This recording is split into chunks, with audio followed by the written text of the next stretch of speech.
At best, opposition's argumentation is only an extension of the exact same logic which has been used for decades now. One which prioritizes police funding over opportunity for marginalized groups. The same police who have a long and extensive history of abusing these exact same communities. Police have had their chance, and rather proposition believes it is now time to give opportunity to those who need it the most. Those are marginalized communities. So proud to stand on the proposition today. Today, I'll begin by first directly addressing the third substantive brought to you by the opposition too, and then giving you two questions showing you exactly how today's debate round has broken down. Beginning first on this third substantive. Now, Team Op gives you two main ideas here. The first one is that money is not the answer for marginalized communities because it leads to complacency, and the second one is that activist fatigue, decreased political capital, and increased right-wing support means weaker activism in a proposition world. In response to this first layer, Prop would tell you that first, money is not the only thing that happens in a proposition world. Sure, we do invest in marginalized communities, but Op never once gave you the extremely important, nuanced, offensive analysis as to why money is the only thing that proposition could do.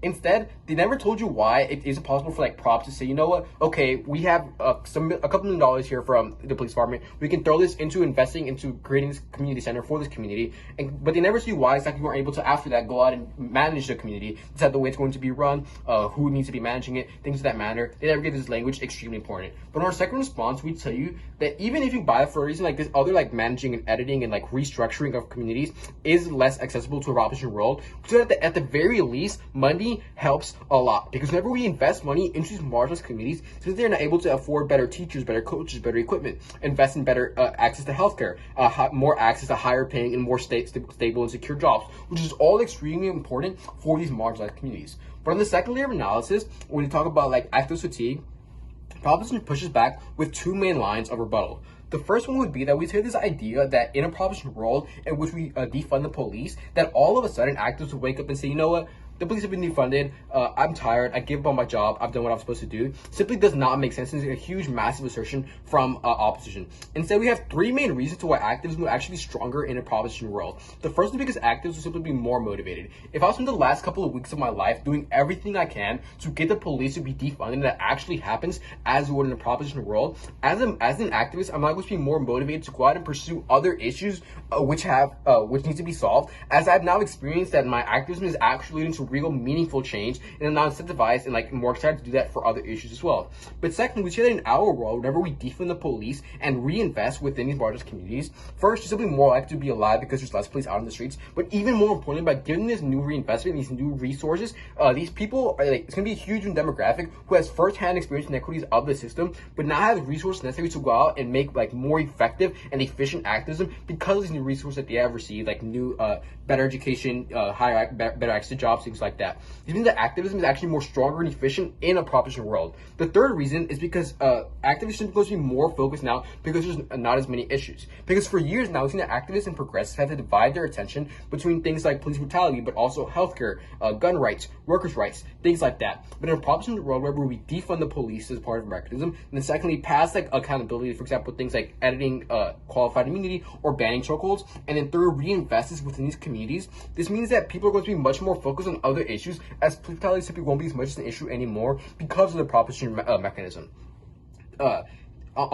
This is extremely important as to you that activism is going to be much more strong in our world. But our second response is, even if you don't buy that for the reason, even if you don't buy that activism will be strong in our world, look at what our second response tells you, as we tell you that investing in marginalized communities is often a huge prerequisite to creating any other types of change, as people are the ones who've been directly harmed by the system, directly harmed by the government, and the government thus has an obligation to help these people, and by doing so, they're making any other change in the future much stronger.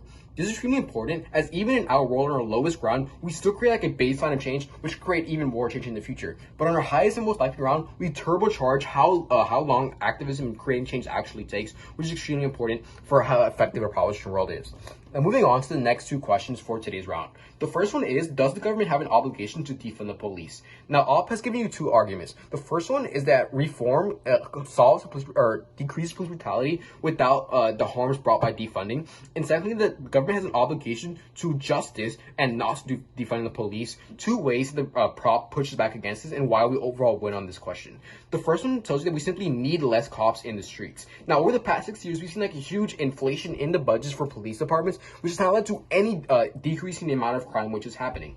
And even further, what it actually has led to is police departments being forced to take the jobs of other people who used to have this funding before they did. So now we see that officers are forced to do paperwork which they didn't have to do before. They're forced to go out into the streets and, for example, like come out to the streets with a gun and a beating stick and handcuffs just to give me a paper for me to sign like a theft report, which simply is something that cops should be doing. However, a huge part of our mechanism is that we specialize jobs. So instead of having like a huge police department, we'd have a much smaller police department and now other departments for that are more specialized and focused on things like mental health.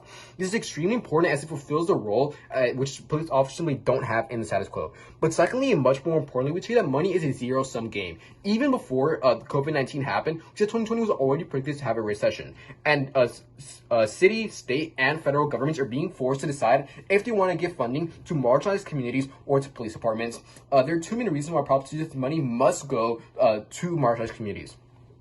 The first one is simply that officers have for a long time been the ones who carry out systemic violence. For example, we see that police departments in America started off as slave patrols. And even further, they carried out things like Jim Crow or the war on drugs. They have all been the very perpetrators of this violence. But the second thing is that there's been a long history of oppressing these marginalized groups, of them facing inequities, making their social mobility much less, or specifically African Americans facing systemic racism in America.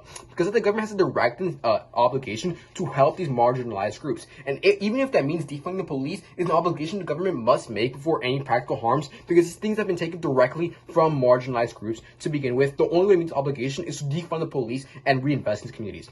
The second question is, which world has better criminal justice? Now, Op tells us that in a prop world, less cops means more crime, and secondly, that we need further accountability, further than just defunding, and that defunding only puts a band-aid on a bullet hole. Now, prop pushes back in two ways. First, on this idea of crime, we tell you that whenever we invest in these marginalized communities, this means that people who before maybe have had to turn to crime because they felt they couldn't get a good job, or their education wasn't good enough to get a good job in the future, and felt they had to turn to crime, will no longer feel this because of the new investment in their community, giving them much more opportunities, simply greatly decreasing the demand and the need to actually turn to a criminal life. But even further, whenever we specialize these police departments and police departments focus specifically on murder, on high-class theft, or whenever we have mental health departments focus specifically on mental health, these make these new departments much more effective than police departments in the status quo, because it's simply don't have so many things going on and there are so many different things to divide the attention between. But secondly, and even more importantly, we see that brutality is less likely to happen in a prop world, as because of the increased competition between cops, because there's simply less officer positions available, it de-incentivizes them from doing something wrong, as they would lose their job much more quickly. But secondly, more importantly, Op never told you why any of the levels of accountability are unique to an opposition world. Is that what we tell you on the prop is that just because we now have 9,000 cops instead of 12,000 cops in the Los Angeles Police Department doesn't mean that we can't still edit qualified immunity or ban chokeholds. Instead, what we tell you on the prop is that we don't just put a band in a bullet hole, but rather we actually treat it. We decrease the likelihood of the person getting shot again, and even further, we give them money to go to the gym and make their arm much more stronger. This is exactly what proposition does by first defunding the police and being the obligation which the government has to these groups, but then further reinvesting in them. So proud to stand on the proposition today.